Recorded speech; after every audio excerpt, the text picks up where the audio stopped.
ஆண்டவரும் அருமரட்சகருமா இருக்கிற இயேசு கிறிஸ்துவின் ஆச்சரியமான நாமத்தில் தினமும் கர்த்தருடைய சத்தத்தை கேட்டுக்கொண்டிருக்கிற என்னுடைய பிள்ளைகளை வாழ்த்துகிறேன், ஆசீர்வதிக்கிறேன்.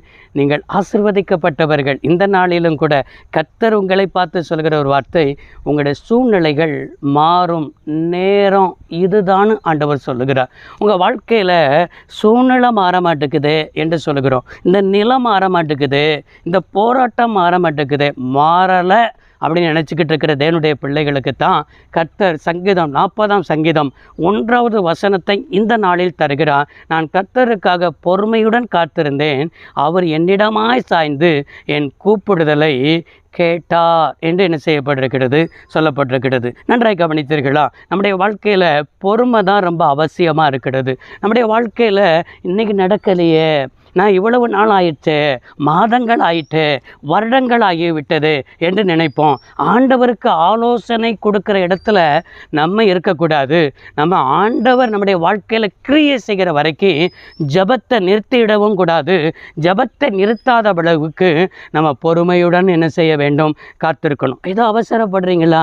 இன்றைக்கி உங்களுடைய வாழ்க்கையில் அவசரப்படாதீங்கன்னு கர்த்தர் பேசுகிறார். நீங்கள் பொறுமையாய் காத்திருந்து பாருங்கள், உங்கள் சூழ்நிலை இன்றைக்கி மாறும் நேரம்னு ஆண்டவர் சொல்லியிருக்கிறார். என்ன சொல்லுகிறார்? அவர் என்னிடமாய் சாய்ந்து, நாள் வரைக்கும் என் வாழ்க்கையில் சாயாதபடிக்கு, என் பட்சத்தில் வராதபடிக்கு, எனக்கு உதவி செய்யாதபடிக்கு, என் கூப்பிடுதல் சத்தத்துக்கு தேவன் மௌனமாகவே இருந்திருக்கிறார். ஆனால் இன்றைக்கு உங்களுக்கு கூப்பிடுதல் சத்தத்தை கேட்டு அதே சங்கீதம் 40ஆம் சங்கீதம் 2வது வசனத்தில் இவ்வாறாய் பார்க்க முடிகிறது. நம்முடைய தேவன் எப்படிப்பட்டவராய் இருக்கிறார் என்று சொன்னால், பயங்கரமான குழியிலையும் உளையான சேற்றிலுமிருந்து என்னை எடுத்து என்று சொல்லப்பட்ட உடைய வாழ்க்கையில் இதே போல தானே ஒரு பயங்கரமான குழியில் விழுந்தது போல, பயங்கரமான ஒரு இந்த காரியத்தில் மாட்டிக்கிட்டேனே, இந்த காரியத்தில் சிக்கிக்கிட்டேனே, ஒரு குழியின் அனுபவத்தை போல உடைய வாழ்க்கையில் இருக்கிறது. உளையான சேற்றில் மாற்றிக்கொண்டதை போல உடைய வாழ்க்கையில் இருக்கிறது. ஆனால் என் ஆண்டவர் எப்படிப்பட்டவர் தெரியுமா?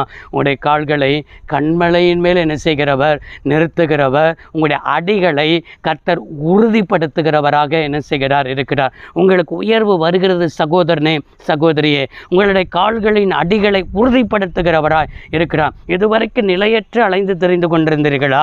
ஒரு வேலை இல்லையே, ஒரு இடத்துல போய் நிம்மதியாக வேலை பார்க்க முடியலையே, ஒரு வீட்டில் போய் நிம்மதியாக குடியிருக்க முடியலையே, ஏதோ ஒரு நிலையற்றதாக அலைந்து கொண்டிருக்கிறதான, அலைஞ்சு தெரிந்து கொண்டிருக்கிறதான ஒரு அனுபவத்தோடு தான் உங்கள் வாழ்க்கை இருக்கிறது.